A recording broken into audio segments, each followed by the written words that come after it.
Blog Talk Radio.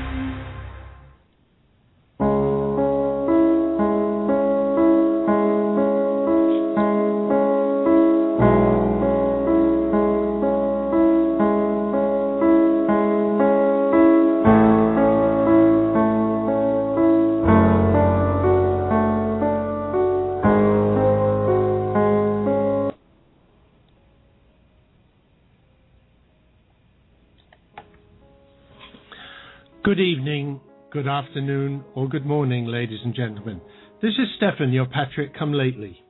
Tonight we have a very special show. Those of you that have listened to more of my shows will know that this music is used when I have the 9/11 special. That show remembers the thousands of people that died or were negatively impacted by the horrific things that happened on 9/11/01. Tonight's show is a remembrance of a single man. Late last week, so just a few days ago, I got a phone call, which in a way I knew would come one day, but which I'd been dreading, that told me my father had passed away. He was obviously a very special man, and so I want to talk about him tonight, the story that should be told. Now, my listeners will say, but Stefan, you're always doing political shows, and how does this tie together? Well, I'm not going to tell all of his story, but I want to tell the political side of his story, because it's through him that I believe I get a lot of my passion to fight for liberty.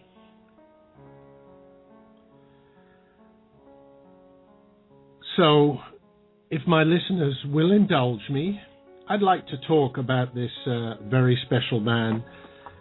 And afterwards, you tell me whether or not I was right to have this on tonight's show. It's the summer of 1939. An 18-year-old young man has graduated from high school, and with the storm clouds gathering over Europe, decided that he would do what he wanted to do anyway, and that is learn to fly, so that he could serve in his country's armed forces in the Air Force. So off he went to training camp, to cadet pilot camp. That was an idyllic summer all across Europe, very nice weather. But the storm clouds were gathering, and on that fateful day, the 1st of September, Germany invaded Poland. The German army really just rode roughshod over the Polish armed forces. They were under-equipped, under-gunned, under everything. And so after a while, the instructors at the camp decided there's really only one thing to do, is to try and escape from Poland and join the free Polish government that was being set up in London, outside of Poland. At the same time, around about that time, the Russians started invading.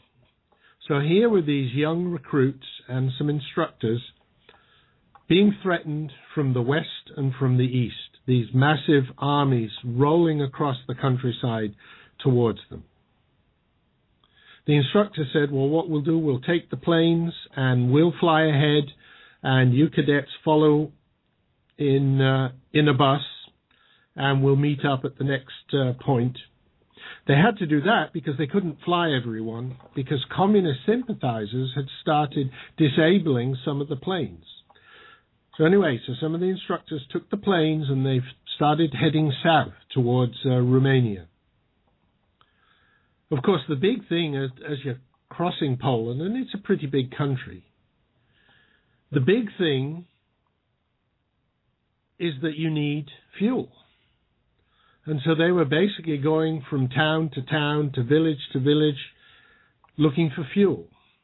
At one point, they were at a station, and the station master says, a few kilometers down the line, there is I know there's a fuel car in a siding waiting there, parked there, so you can get some fuel there, but you better hurry up because I heard that the Germans were less than 5 kilometers away from here right now. So my father was very, very close to being captured by the Germans, and I wouldn't be here.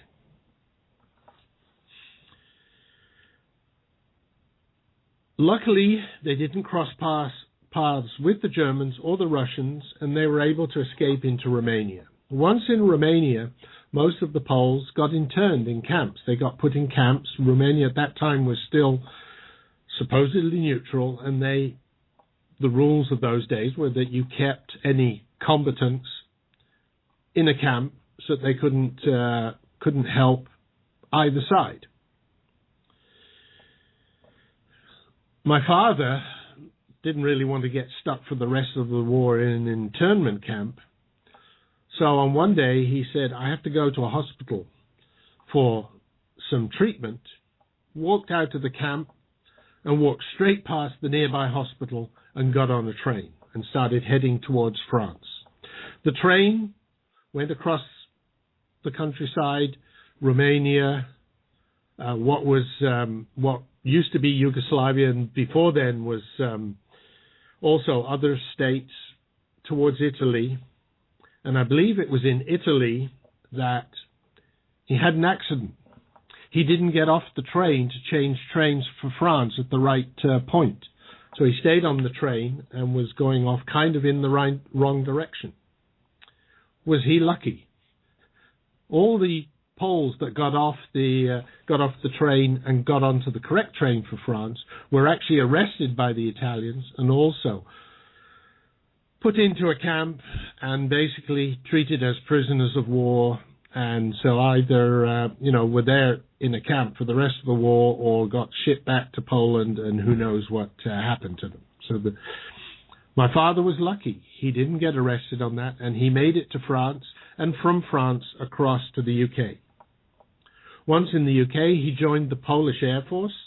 There were a number of Poles in the UK, and they started training. And most of these foreigners were shipped across to Canada for training. Actually, a lot of Brits went there for training as well. Canada was a great place to train, good weather, large flat areas, so they were able to do a lot of training there. So he learned to fly there, he got his wings, he came back. Now, there were a number of squadrons. My father ended up not in one of the flashy ones. He ended up not being what you might call a flyboy fighter pilot, but he went into the anti-submarine warfare area, flying an aircraft called the Wellington, a very famous British aircraft. Long, boring flights overseas, just trying to look for submarines. They had some bombs, the depth charges that could be dropped on them. They had searchlights to look for them, but basically just a very long, boring job. So no glamour in that, but just a dirty job that needed to be done. Lots of danger, of course, because if they were caught out there by any kind of German aircraft, or if they were shot at by a submarine and went down, it's the Atlantic, they wouldn't last for long. The chances of being rescued were very small. Fighter pilots who ditched in the Channel had a much better chance of being rescued. He claims he never saw any submarines or anything, so we'll have to go on that. Now, so here's this young boy who's having to grow up very quickly. During the war, I found out he was able to communicate with his family through heavily censored letters and mainly postcards that went a very circuitous route through Spain. We have some of those that came from his family, primarily from his mother and father. All sorts of swastika stamps and all sorts of official red stamps on that had been censored, etc. So he knew a little bit of what was going on. My father had a brother. The brother stayed behind in Warsaw and was lucky, managed to survive throughout the war. He actually took part in the Warsaw Uprising. This is the uprising that took place at the end of the war, as the Russians were almost ready to arrive at Warsaw. The Poles thought, we will rise up, we will take over Warsaw. There was a very low level of German garrison there at the time, a minimal garrison. We'll throw them out and we'll set up an independent government. Well, Stalin didn't like that. So when the Warsaw Uprising happened, the Russians just stopped outside the city and they stopped support. They stopped sending aircraft over. They stopped the shelling. They basically left the Poles to their own devices. Why did they do that? Stalin didn't want those leaders. He wanted to institute his own puppet rule, and therefore these independent thinking people, as far as he was concerned, could die. In fact, during the war, over 22,000 officers and intelligentsia that had been arrested or somehow come into possession of the Russians and shipped to the Russian to camps in Russia were executed. You've heard of the Katyn Forest massacre. That was 22,000. Significantly larger, but the Russians were pretty bad. And the only reason Stalin and the Politburo did this was because they wanted to remove all free-thinking people from Poland so that they could own Poland when the war ended, and they could install their own puppets there.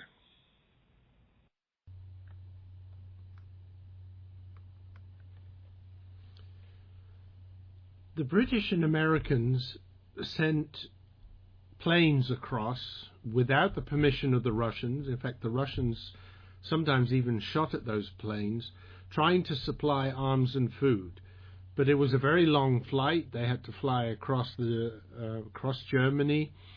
It was very dangerous. They were not allowed to land on Russian territory. Both FDR and Churchill were trying to get Stalin to let their planes land there so that they could do that long flight, but then not have to fly all the way back, and that meant they would be able to carry more cargo to drop off on Warsaw. But they weren't allowed to do that. And because of that, because Stalin really wanted to decimate the leadership in Poland and in Warsaw, they fought for a lot longer than ever was expected in the Warsaw Uprising. And as I said, my brother participated in that. And in later years, he was a famous author in Poland. Wrote at least one very well-known book about that uprising. But he managed to survive, as did my grandmother and grandfather. Now, unfortunately, my grandfather was so weakened by malnutrition and some other things that started happening after the war that he died shortly after the war. I'm not sure whether my father got to meet with him after the war or not, because my father, like many other Poles, decided he didn't want to go back to Poland. It was not free. It was under the yoke of the Soviets at the time. And he decided that he really needed to stay in Europe, or Western Europe, I should say. And he was first of all in the UK was where he was. So he looked around, and of course after the war there were very many pilots from the RAF and all the other air forces that had been fighting the Germans. All of a sudden, all these pilots everywhere. And it was very hard to find a job. My father started off with just doing kind of odd jobs with aircraft, working for a small charter company, doing things like holiday trips in a seaside resort where people could pay a couple of pounds and go up for 5-10 minutes, a few circles round the town and back down again, things like that.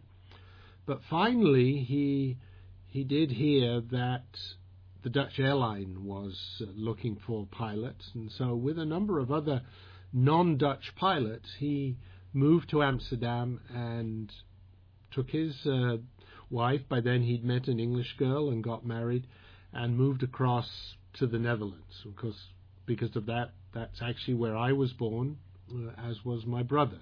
So we have a British background. Our parents were British, but we were actually born outside Britain. He worked for KLM after, for the rest of his life. In the airline business, you tend not to jump around from one airline to another. All sorts of reasons for that. And amongst other things, he started to serve, he started to be political again. So, we've gone from him fighting the Nazis, having his family suffer under that tyranny. Now his family was suffering under the tyranny of the Soviets, and he couldn't go back to his home country because of that. But he still gets involved in politics, and he started, and politics of a sort, he started getting involved with the Airline Pilots Association in the Netherlands. Yes, I hate to admit it, my father was a union man. Now, regular listeners will know occasionally I do I'm not too complimentary about unions. I have to say, I'll be honest, that the pilots' unions tend to be less union-y, perhaps, than others, but even so, they are unions. So he was doing a lot of work there, getting that set up, because of course KLM was growing significantly after all these pilots came in, and it was the late 40s, and of course the early 50s, and then into the 60s, and air travel was growing in leaps and bounds, and so there were lots of other things, safety issues, etc. And this was one of the areas, if you like, the good areas of pilots' unions. And after helping to build a pilots association, a pilots' union in the Netherlands, he then also got involved with the build-up of an international federation of these unions at a global level, basically a group, or more of a meeting, if you like, where all the representatives from all these pilots' unions could get together, and they used to get together once a year and talk about things. And my understanding is most of what they talked about in the end were safety issues, making sure that they could align things, also things like work and rest times, so making sure that pilots weren't too tired when they fly. And believe me, I don't want a tired pilot in the cockpit when I'm in the plane. So things like that, and aligning them across countries. Some countries were stricter than others, and just trying to make things a little more common. But also all sorts of other safety issues with radios, air traffic control, etc. And working closely with governmental organizations that are responsible for air traffic around the world, because the pilots felt, we're there, we're in the cockpit, and on a plane, when it's up in the air, believe it or not, the air traffic controllers can tell a pilot what he should do, but the ultimate decision is with the captain. He, at that point, has total control of the plane, and we'll hear a bit more about that a little bit further on. So he is kind of king, and so his input, the input of pilots, is important to safety issues all around the world. So my father worked in that organization, worked his way up through different leadership positions. For a while he held the position of treasurer, and one piece of advice he gave me, he said, Stefan, whatever kind of organization you get involved with, let me just tell you one thing. Please be sure that if you're working on the board of such an organization, never take the thankless role of treasurer. It is the most unappreciated role in any organization to do. And he said, it's basically everybody hates what you do. you get very little credit for it. But he worked up from there also to vice president, and then got elected to president a term, I don't know how long that term was, to head up this international federation. It's called IFALPA, International Federation of Airline Pilots Associations, and that's exactly what it is. It's a federation, so it's these groups getting together and having lots of discussions. Now, when he was head of IFALPA, though, that was about the time that the Al-Fatah hijacks started. Remember the Palestine terrorists hijacking aircraft, landing them in the desert, blowing them up. And so, of course, that was a key thing for the pilots to be worried about and looking for answers to. But on top of that, there was, on one occasion, an El Al flight that got hijacked. I believe it was flying out of Rome on its way back to Tel Aviv. It got hijacked, and the hijackers made the aircraft land in Algeria. Algeria promptly put the hijackers,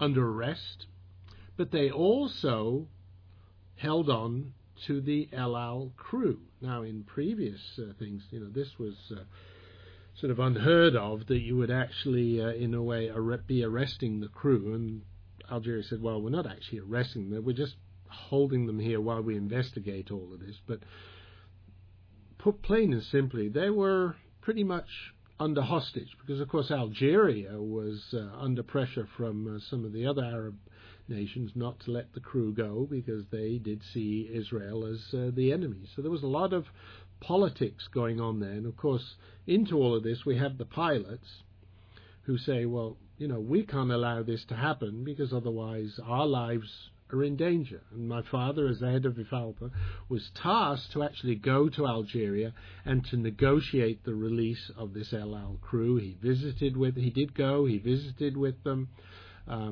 There's actually a program on the Discovery Channel where they interviewed him about this. So if you don't know if it's still available, if you want to look that up, you can see that there. But he went there, and of course he was able to persuade Algeria that it would be much better for them if they did release the El Al crew. Of course, because of the politics, they said they were not able to do it immediately while he was there. That would lose too much face. So he went away, and then a little bit later they did release it. But basically, again, my understanding, what I remember from what my father was, had told me about it, he basically said to them, captain is king on the plane, and if you don't release the El Al crew, captains all over the world from these airline pilot associations are going to stand at the door of the aircraft and check everybody's passport coming onto the plane. And anybody with an Algerian passport will be refused passage on the grounds of safety. And of course, safety is the main thing. The airlines will never punish a pilot for safety. And, oh, by the way, for safety's sake, none of our pilots will fly to Algeria. You will be ostracized, you will be isolated, there will be no flights in and out, well, maybe a few flights in and out from Algerian pilots, but no other airlines will be able to fly there, because even if the airlines want to, the pilots will say, we refuse to fly there on grounds of safety. And of course, Algeria knew that if they used those words, that they were likely to get away with it. So a lot of pressure there, and like I said, political as well. But he was successful, and so, look back at that and we see everything that's going on with Muslim extremists around the world, and I'm very proud to say that my father was one of the very early people to stand up against Muslim extremists. In fact, I personally experienced some of that as well. As a young boy, I was very pleased when on summer vacations I could travel with my father on one of his trips. In those days, flying was a little bit different. Today you get on a plane, let's say in Amsterdam, and you fly all the way to Bangkok or Mumbai, or fairly long distances. In those days you didn't used to do that. You'd get on the plane would go from Amsterdam to Rome, to Beirut, from Beirut to Karachi, from Karachi to Bangkok, from Bangkok to Manila, from Manila to Sydney. I mean, stopping all the way. Now, of course, it wasn't the same pilot on that flight. If you got on the plane, it would take you 24, 36, 48 hours to get to Sydney.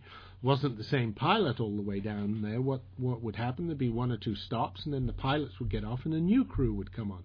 So this was great. You would go off for a couple of weeks. I'd go with my father, and we'd, fly for 8 hours or so, 6-8 hours, and then we get off the plane. We go sit in a very nice hotel with swimming pool and different country and things. And this was great, going around the world, seeing lots of different countries, eating all sorts of interesting food. Except when we were in Beirut, I remember we were pretty much confined to the hotel. My father said, I don't think it's a good idea for our 2 or 3 days there. I think it was 3 perhaps that we were there. Said we can't really walk around the city much.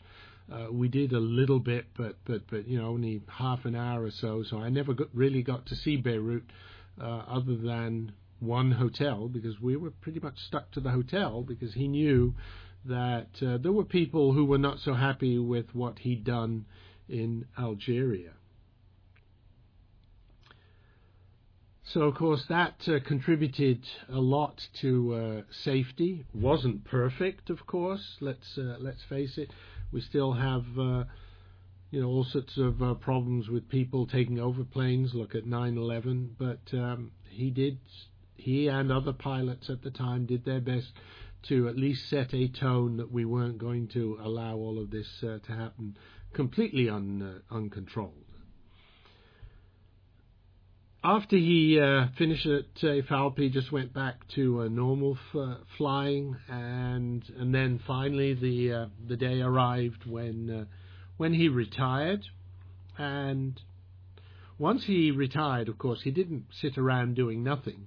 He started writing books, or a book to start off with, and what he wanted to do, again, I think this thing of service to other pilots, he decided to go back and do sort of a cold case kind of thing on accidents that had happened in the past that had been written off as pilot error. And he wanted to show that perhaps it wasn't pilot error, because that was, for many accident investigators, that was an easy and convenient way to point the finger at what went wrong and what caused an accident. Oh, it was the pilot's fault. And whether the pilots had survived or not, of course, it was, especially if they hadn't survived, it was an easy thing. You could point the finger at them and say it was their fault.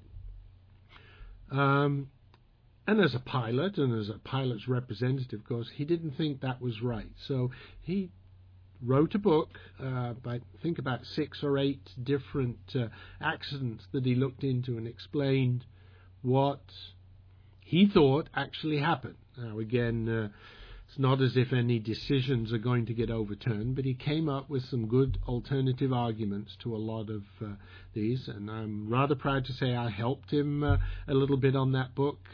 For a couple of the accidents there, he was able to get flight data recording, what they called the black box, where the height, the direction, the speed, things like that of the aircraft are recorded. He was able to get that information in written form. He needed to have it translated into a graphical form. It isn't just a question of drawing a line, because some of it had to be interpreted. If you're at a certain height, then although the speed indicator, the speedometer of an aircraft, called an airspeed indicator, might indicate one speed, depending on the height and things like that, it changes. So there are quite some calculations involved. So I wrote a little program to allow him to enter that data, and then basically interpret the data that was coming from the flight data recorder. So I'm rather proud that I was able to help with that.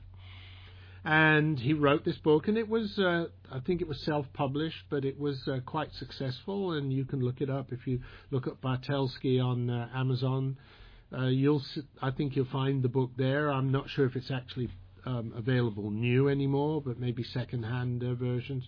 And if you're interested in aviation, it's quite an interesting book, some interesting things. So it was relatively successful, and he had started his second book. He decided he had some other accidents that he wanted to cover. For me, the most important or the most interesting part of that book was going to be the chapter on Amelia Earhart. He did a long research into what could have happened to her. He looked into all these conspiracy theories. Was she forced down by the Japanese? Was she spying for the Japanese, for the U.S. on the Japanese? Did she crash on an island? All those sort of things.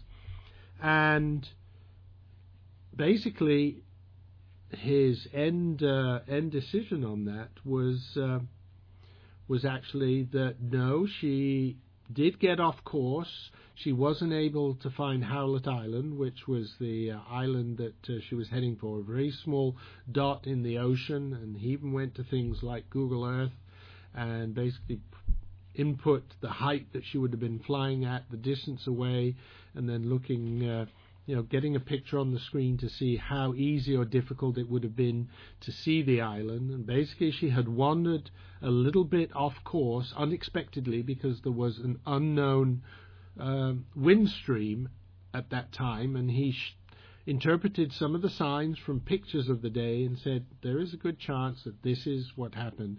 Would have pushed them a couple of 100 miles off course, and he says they did indeed land. There are the stories about radio signals that were heard. A lot of people said, oh, these are a hoax, because it would be impossible.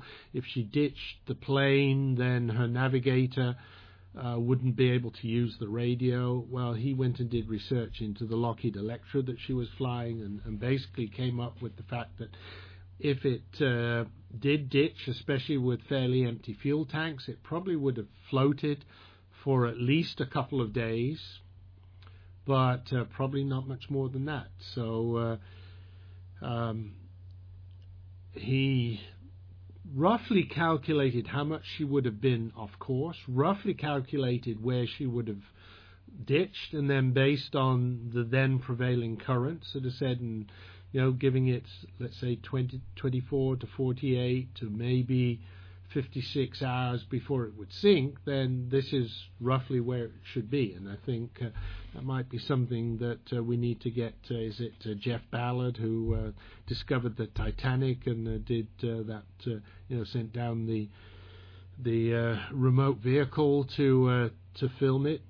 Might be something for him to go look for it, because his book was going to say where it was. Now, I was trying to persuade him to publish the book. He couldn't afford to self-publish anymore. That's quite an expensive hobby, but I was suggesting that he should do that on Amazon. And I do want to give a shout out to Edward Reapy and John Hancock, who are listeners of this show, who'd offered to help me with the Amazon ebook publishing, because they've both done it. So that's what his plan was, and I kind of twisted his arm. He didn't want to do it at first, so let's face it, he's a little older, he's not really into the e-books by any means, but I told him that's the future. And so he was sort of persuaded, and he said, well, let's try this out.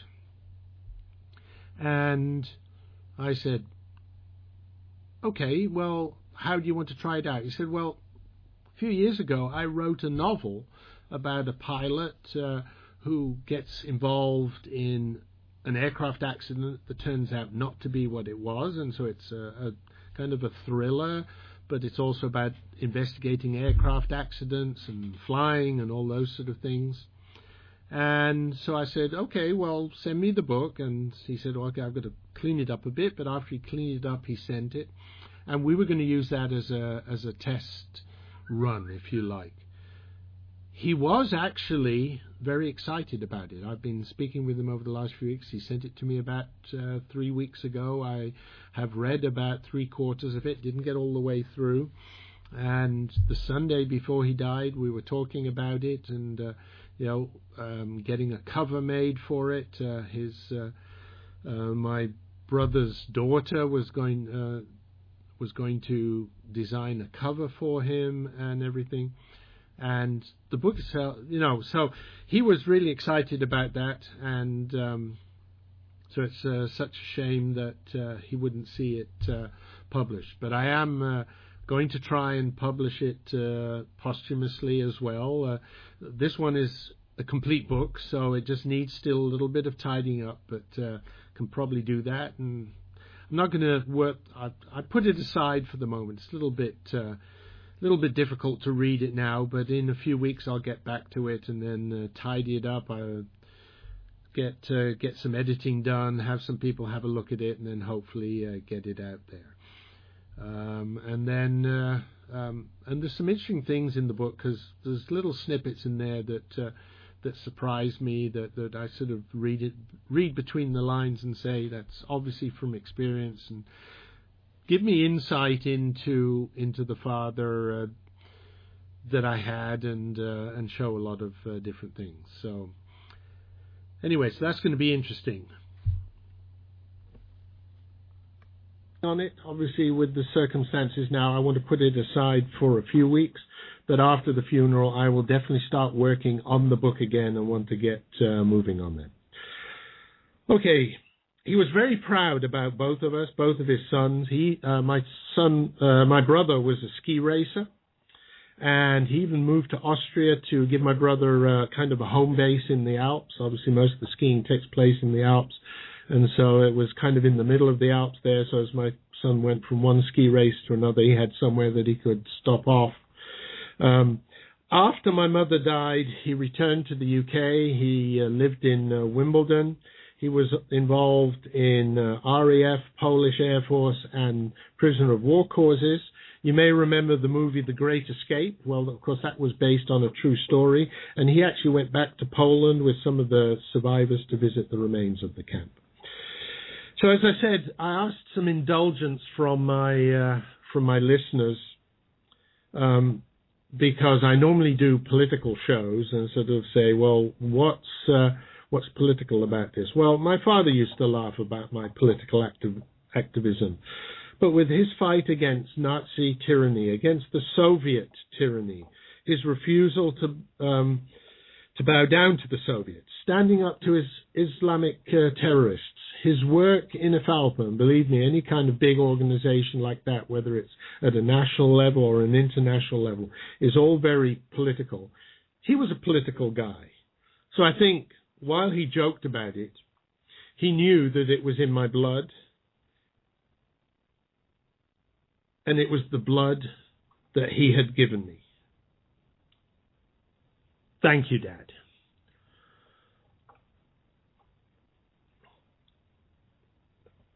Okay, folks, I'm going to take a short break. We're not doing any commercials now, but I want to take a short break, and then I will go to some other topics. I hope you like this story. As I said, it's a story of a man. It does have links to my political activism, and I hope from it you'll see where I get my passion and where I get my drive to stand up for liberty, because you learn by seeing what others around you do, especially from your family, especially from your parents. And this was something that my father did, and this is something that I'm doing. And as I said, it's in my blood. I guess I can't help it. Okay, folks, a short break, and then and a little bit of music. This is Patrick Come Lately Talk Radio, coming to you live via the internet, via rebroadcast on WRSDB, the Red State Talk Radio Network, or from the recordings at archives.patrickcomelately.us.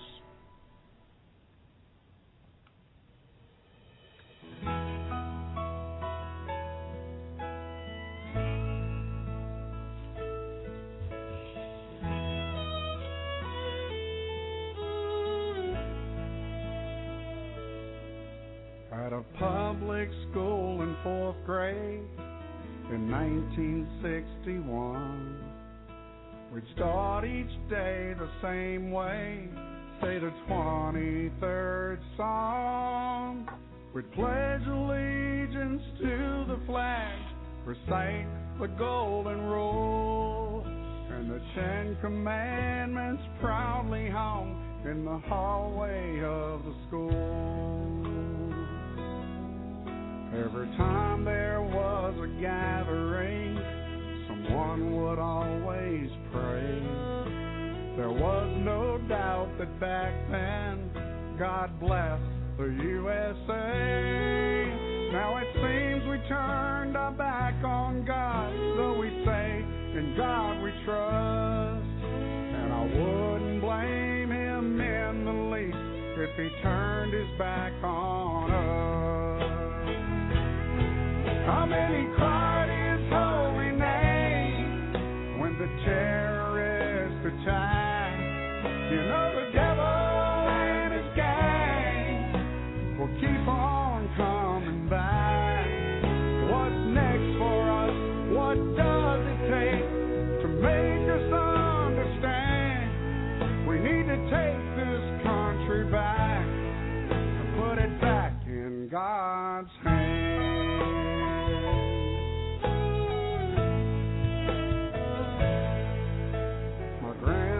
In the 4th grade, went to school with her today. We pledged allegiance to the flag, but under God we did not say. No Bible in the classroom, they didn't know the golden rule, and the 10 Commandments were long gone from the hallway of the school. Even at the football game, are we allowed to pray? How could we let this happen? How did it get this way? Our kids aren't taught the truth anymore. Don't you think that it's a shame? The greatest nation on this earth, built upon God's name. How many cried his holy name when the terrorists attacked? You know the devil and his gang will keep on coming back. What's next for us? What does it take to make us understand? We need to take this country back and put it back in God's hands. What's next for us? What does it take to make us understand? We need to take this country back and put it back in God's hands. In God's hands. In God's hands.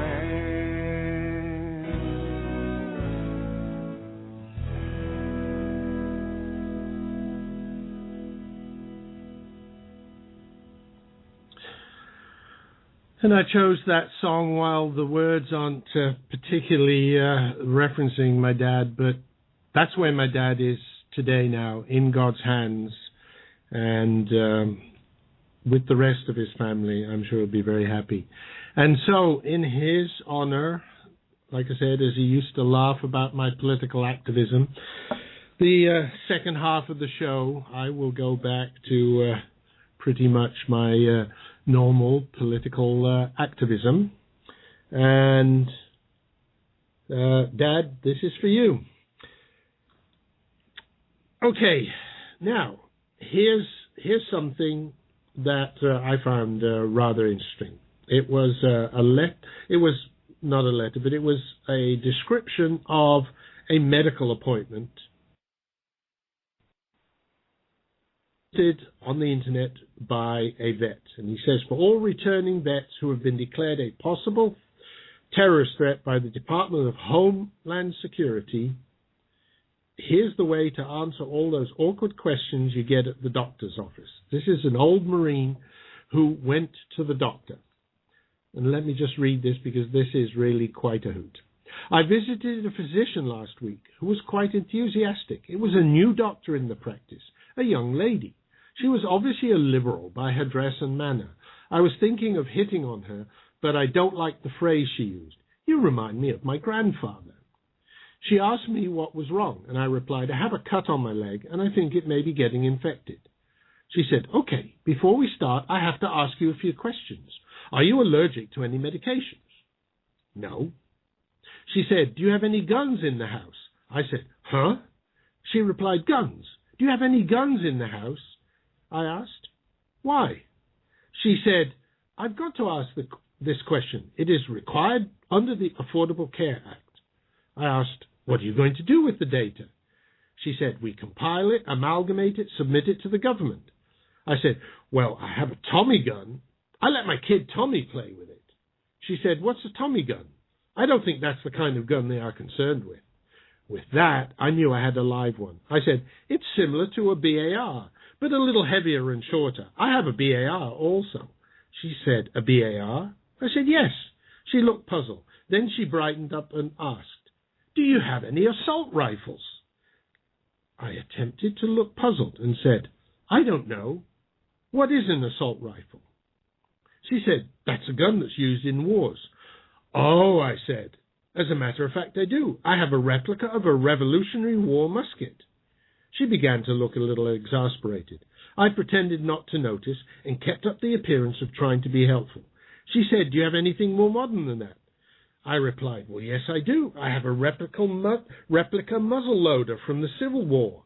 Do you know the difference between a musket and a muzzle loader? She rather peevishly said, no, I don't, and I don't want to. What else do you have? I said, I have an M1. She asked, what is that? I said, a rifle. She said, what kind? I replied, it's called a Garand. She rather loudly said, I don't care if it is a Grand rifle or not. Is it an assault rifle?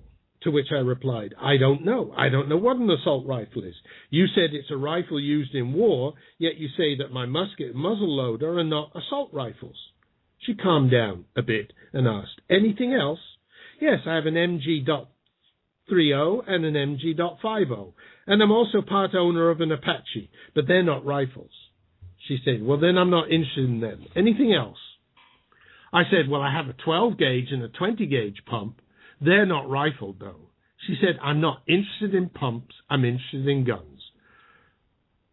I said, well, then, I have a Colt, a Luger, a Glock, a Bazooka, a Parabellum, a Kalashnikov, a Henry, a Uzi, a Llama, and a Beretta. But none of them are rifles. She then said, I've had enough of this. I think you're toying with me. Let me see your leg. I said, excuse me, but before you look at my leg, I have a few questions to ask of you. She replied, of course. What are they? I said, I've given you a lot of information about my guns. I am somewhat concerned about your knowledge and ability to assimilate, make coherent sense of that information, and report it correctly. Do you know the difference between a .22 caliber and a .223 caliber? It is rather a fundamental difference. She replied, actually, I don't. I said, I see. Let me ask some more relevant questions. How much money do you make? She said, that's personal. Why do you ask? Well, in pushing the Health Care Act, my president cautioned the population about doctors that would amputate a leg rather than treat a cut because they make more money that way. Consequently, I wish to know if you are financially troubled. What kind of car do you drive? What are your house payments? How much is your mortgage? How much credit card debt do you have? Do you have a student loan? If so, how much? She said, I'm not going to answer those questions. You have no right to ask them. I then asked, do you have training and education in homeopathic techniques? Do you know the benefits, effects of CoQ10, ginseng, fish oil, creatine, BCAA, and other such herbal treatments? Do you know the difference between Panax ginseng, American ginseng, and Siberian ginseng? Stony silence, and then, well, no. Well, have you studied it at all? She replied rather defensively, no, it's all a bunch of hogwash anyway. I said, oh, then you've read the research on it. What have you read? She then said, I don't waste my time reading such things. Why are you asking me these questions? I said, well, if I'm going to turn my body over to you for treatment, I believe it is reasonable for me to know something about your motivation, training, experience, and competence. Do you know anything about the practice of holistic medicine? She rather angrily said, no, I don't. I said, oh, okay. How much experience do you have in practicing medicine? She replied, well, not very much. To which I said, well, we all have to start somewhere. What medical school did you go to? What is its rank in terms of other medical schools?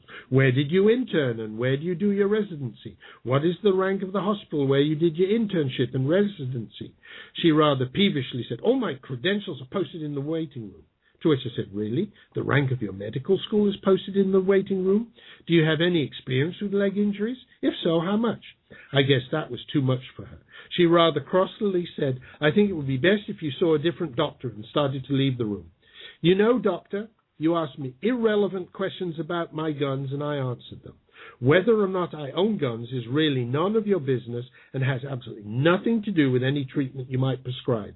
On the other hand, I ask you questions quite relevant to my situation, and you refuse to answer them. Isn't that somewhat backwards? She said, but I have to ask those questions. It's the law. To which I replied, actually, it is not the law. And folks, this is where it gets interesting. Remember this next time you're at the doctor, because I've heard they are asking these questions. Here's what you reply. Actually, it's not the law. Here's what the law says, taken directly from the Affordable Care Act. Wellness and prevention programs. A wellness and health promotion activity implemented under subsection A1D may not require the disclosure or collection of any information relating to the presence or storage of lawfully possessed firearm or ammunition in the residence or on the property of an individual, or the lawful use, possession, or storage of a firearm or ammunition by an individual.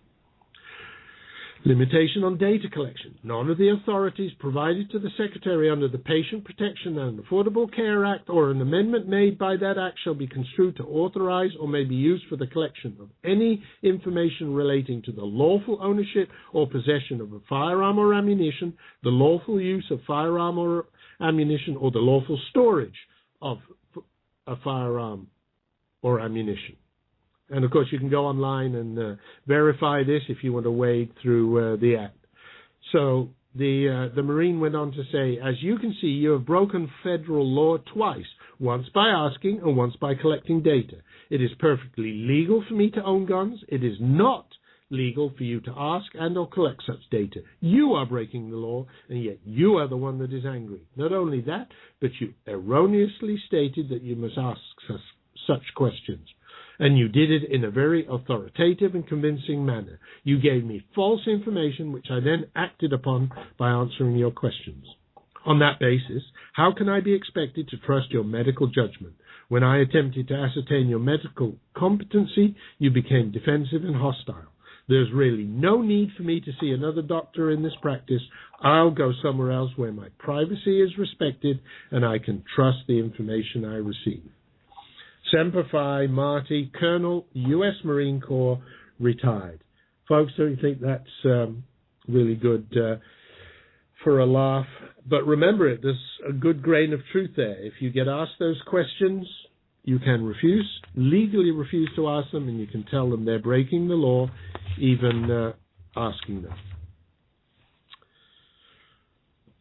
So, folks, a mess up in the District of Corruption this week still. The media still trying to pin all the blame on the Conservatives and on the GOP, unfortunately, because they have the bully pulpit. It is affecting, I think, the GOP. I hope that we don't run into problems in 2014. If we cannot win the Senate, if we were to lose the House, that would be a total disaster for this country. It's bad enough, even if we win both, that we'll be fighting Obama for the last 2 years of his reign. But the good news is if we won both houses, it would be the last 2 years, because there's no way he would have any way of extending that. But we've got to make sure that these namby-pamby rhinos don't give in and don't allow things to happen so that we get scuppered. Well, folks, we've reached the last minute of the show, and just want to say thank you for listening. I know there were one or two technical glitches during the show. Thank you, Blog Talk Radio. I had to do a little bit of work after the fact to clean it up a bit, so if that shows, my apologies on that. Hope you'll join me again next week. Next week we have Todd Wood coming back, repeat guest. As you know, he's a currency trader, and he wanted to come back and talk about the debt ceiling limit, and I think it's very timely. Obviously, we're waiting to see what's going to happen with that and what the ramifications are of whatever solution they may have taken. So, folks, no end music this time. I'll just say TTFN and long live liberty, L3. Please do join me next week. I really look forward to talking to Todd with you next week. Thank you.